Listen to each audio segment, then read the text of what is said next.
guys, it's Anna from the Sustainability Bungalow, here for a VegSoc cooking show, and in honour of spooky season, I'm doing pumpkin gnocchi. So this is a fairly simple recipe. All you're going to need is about 300 grams of pumpkin, which is maybe a quarter of that, about 200 grams of potato, about 130 grams of plain flour, give or take, depending on the consistency, some salt, some pepper, and some seasoning of your choice. You could use nutmeg, but we have gone for paprika. So first things first, you're gonna have to prep your pumpkin.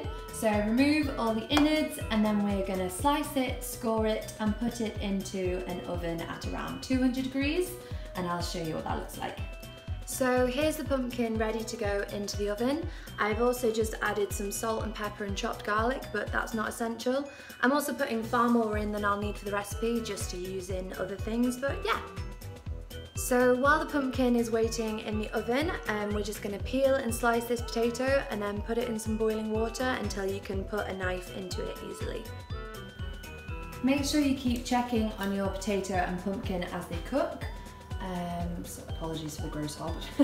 That's not quite done, and neither is the pumpkin. Oh god, the steam!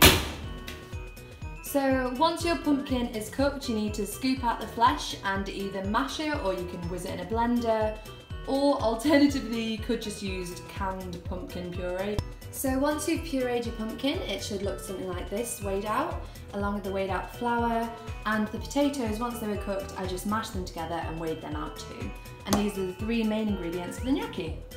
So next up, you add it all together into a bowl, along with some salt, pepper, and some seasoning of your choice, and you mix it until it just comes together to form a sort of loose dough. So as I mentioned earlier, you will have to be flexible on the flour measurements because this dough is too wet at the moment, so I'll add some more of that, just until it's workable in your hands. So you should end up with a dough that looks something like this, and once you've got that, you can roll it out into long sausage-shaped things like this. And to cut the actual gnocchi itself, you just go along with a knife and cut them about that width each.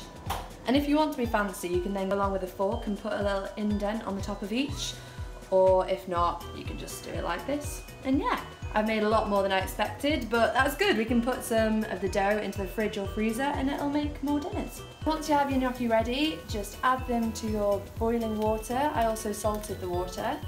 And when they rise to the top, that means they are done. So as you can see, they're starting to rise to the top a little bit. That means the flour in it is cooked, and soon they'll be ready to be eaten or transferred to the pan to mix with the sauce like we're going to. Gnocchi! So it's frying in the pan at the minute, and we're gonna add some chopped garlic from Very Lazy Chopped Garlic because we are very lazy. And then I'm just gonna add a little bit of vegan butter and some lemon and some basil, chopped basil from our little basil plant. And I'll show you it when it's done. So it should look something like this. Obviously it might look a bit better with some proper sauce, but honestly I just wanted it like this. So yeah. There you go. Vegan gnocchi. Pumpkin gnocchi, because Halloween. Thanks for watching!